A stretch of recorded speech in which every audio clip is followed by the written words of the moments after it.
Pode passar de 20 mil o número de moradores da Bahia fora de suas casas por causa dos últimos temporais. Dezenas de municípios estão debaixo d'água.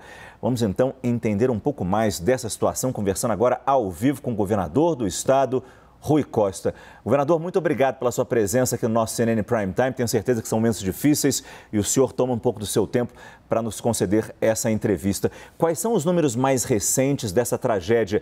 E pergunto também, o pior é realmente no sudoeste, no sul e no extremo sul do estado?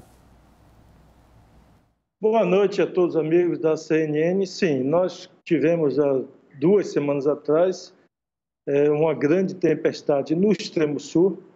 Essa tempestade migrou e se estabilizou aqui no sul, chegando até o sudoeste do estado.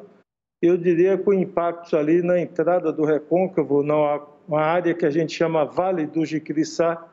Então, a extensão é muito grande. Nós estamos caracterizando como o maior desastre natural da história da Bahia. Já tivemos no passado, até nessa região sul aqui, em 1967, uma grande enchente do rio Cachoeira, que alagou algumas cidades, mas desta vez a proporção é gigantesca, pegando várias regiões do estado e até na região oeste, hoje nós estamos com cidades sendo alagadas pela água. Então, infelizmente, essa grande massa se estacionou pela Bahia e, ao deslocar para o oeste, ela provocou inúmeras inundações. Nós hoje totalizamos aí cerca de 80 cidades, 77 para ser mais preciso, com um decreto de emergência reconhecido que tem residências, casas em quantidades diferentes, mas casas embaixo d'água em diversas cidades da Bahia. Portanto, é uma logística complicada, difícil, pelas grandes distâncias de uma cidade, de uma região para outra. Pois é, governador, eu imagino que a prioridade neste momento ainda seja resgatar pessoas isoladas e encontrar desaparecidos. A nossa repórter Silvana Freire, ela está ali em Itabuna, Ilhéus, e ela disse que ainda há pontos isolados onde os socorristas não conseguiram chegar. O senhor sabe me dizer se há muitos locais nessa situação onde o resgate sequer conseguiu chegar para socorrer aquelas pessoas? Nós ainda temos locais, sim, principalmente em zona rural, em pontos altos. Essa região aqui é uma região que tem muita serra, tem morro também. Então, nos locais de mais difícil acesso, não é possível ainda chegar. Hoje mesmo eu fiz um sobrevoo e não consegui completar, pousei e fiz o restante de carro, rodei a cidade de Floresta Azul, Itororó, Itapetinga, porque não consegui fazer todo o trecho de helicóptero, fiz todo o trecho de carro. E, portanto, a visibilidade com a chuva ela diminui muito nessas serras mais altas, o que diminui o acesso. Nós ainda temos alguns locais com muita água, exemplo da cidade de Dário Meira, que fica ali entre Ipiaú e Jiquié, que é a região mais sudoeste. Aqui em Itabuna e Ilhéus, as águas, graças a Deus, já baixaram e agora a gente pode quantificar o grande estrago. Muitas casas, serão milhares de casas que precisarão ser reconstruídas, casas que estão no chão, não foram apenas alagadas. E nós temos, com certeza, milhares de casas que nós precisaremos construir novamente, porque elas foram derrubadas. Hoje deu para ver aonde a água já baixou, são muitas e muitas casas que estão no chão. Governador, o nosso analista de política, Yuri Pita, aqui em São Paulo, tem uma pergunta para o senhor. Yuri, por favor. Obrigado, Márcio. Boa noite, governador. Eu queria que o senhor falasse um pouco da ajuda tanto que tem vindo do governo federal quanto de outros estados aí para a Bahia. Qual é a ajuda que já chegou até vocês e o que mais de apoio que outros estados e mesmo o governo federal podem oferecer neste momento na atual situação dos municípios baianos? Nós recebemos de vários estados brasileiros aeronaves, helicóptero, equipes de bombeiros com equipamentos, barcos, equipamentos que possibilitam o resgate, homens. Então, muitos estados estão ajudando e eu agradeço aqui a todos os governadores. Do governo federal, nós tínhamos até ontem o helicóptero da Polícia Rodoviária Federal nos ajudando. Hoje chegaram 4 aeronaves, 2 do Exército e 2 da Marinha, que é importante para transporte, né, de tropa e de pessoal. embora elas sejam muito grandes e não dá para fazer esse trabalho mais de resgate em função da sua grande dimensão. Mas os helicópteros que vieram dos estados estão nos ajudando.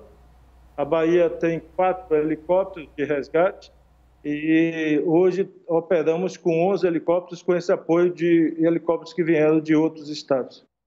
Agora, a gente sabe que essas chuvas, governador, estão ocorrendo desde o começo do mês.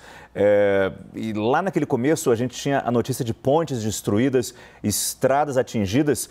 E agora, nesse fim de semana, surgiu mais uma informação preocupante, a questão das barragens que podem vir a se romper.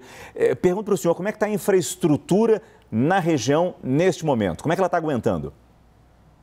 Não tem sido fácil. No extremo sul, nós já havíamos recomposto parcialmente, provisoriamente, acessos de pontes destruídas, estradas, e infelizmente com as chuvas desse final de semana, novamente foram interrompidas, nós estamos reconstruindo de novo, e também barragens. As barragens que foram rompidas são barragens pequenas ou médias, mas sempre privadas, em áreas rurais.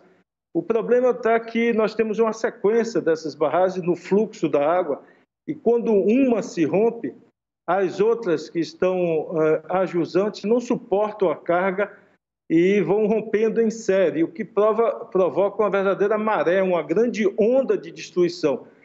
É isso que aumenta a nossa dificuldade, porque nas cidades que estava chovendo pouco, só chuviscando, as equipes de socorro pedindo para as pessoas saírem, que a onda, a maré de água estava chegando, e as pessoas não acreditam, não está quase que chovendo, como é que vai inundar?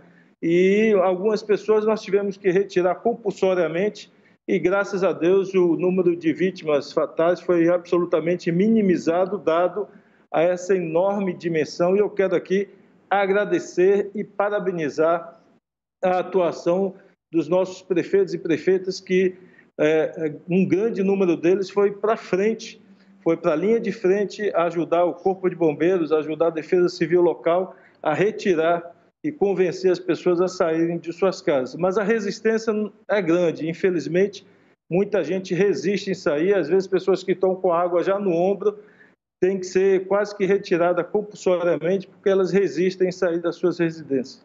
Que informação terrível essa que o governador nos traz. Governador Leandro Rezende, nosso analista do Rio de Janeiro, ele também quer participar dessa entrevista. Tem uma pergunta para o senhor. Leandro?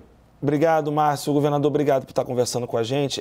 Já está circulando, governador, muitas informações de que algumas etnias indígenas, tribos, estão sofrendo muito com essas chuvas. A gente tem uma quantidade muito grande de pataxós no sul da Bahia. Queria perguntar para o senhor como que o governo está olhando para as comunidades tradicionais, trocando mensagens aqui também. Já soube que tem muitos povos indígenas que ficaram isolados agora por conta das chuvas. Como é que o governo está fazendo para olhar para essas pessoas, governador? Olha, toda a comunidade rural, ela, nesse período, ela acaba sofrendo muito isolamento em função do volume muito grande de chuva que provoca o isolamento dessas comunidades indígenas, comunidades quilombolas, comunidades rurais, mas o desastre é de tal proporção que nós estamos buscando socorrer aquelas pessoas que corriam até o dia de hoje risco de vida. E agora, ao longo do dia, com a diminuição do número da água, nós estamos buscando socorrer aquelas pessoas que estão isoladas, mas que não corriam risco de vida, apesar do isolamento. Então, infelizmente, nessa extensão, nós estamos falando de quase 80 cidades com casas submersas. Então, isso numa distância territorial que vai a quase 900 quilômetros de um extremo a outro. Então, é uma extensão... Hoje a gente comentou aqui, parece que escolheram aqueles filmes normalmente norte-americanos de destruição da terra, parece que escolheram a Bahia para fazer esse cenário de destruição, dado a grande extensão, infelizmente é algo dramático e eu posso classificar com absoluta convicção, é o maior desastre natural já ocorrido na história da Bahia, que tenha qualquer registro, sob qualquer hipótese, de uma dimensão muito grande. E posso garantir a vocês, são milhares de casas que estão no chão nesse momento, além de milhares de pessoas que estão desalojadas, fora de suas casas, porque as casas ainda estão com água E nós teremos ao longo dessa semana o retorno dessas famílias, o que nos preocupa muito, dado a estrutura física dessas casas. Tem muitas casas com problema, rachadas que não foram no chão, e nós estamos pedindo cautela à população, e quem assistir essa entrevista, por favor, tenha cautela ao voltar. Eu estou orientando os prefeitos para, ao máximo, colocar as equipes na rua para não permitir o retorno das pessoas em casas que estejam muito frágeis à estrutura. Rui Costa, governador da Bahia, muito obrigado pela sua participação, pela sua presença aqui no nosso CNN Prime Time. Boa sorte para o senhor nesse fim de ano tão difícil aí na Bahia. Boa noite. Eu que agradeço a oportunidade e agradeço, inclusive, a ajuda dos voluntários do Brasil inteiro, que nós estamos recebendo mensagem, ajuda, e dos outros governadores. Muito obrigado à CNN pela oportunidade. Obrigado mais uma vez.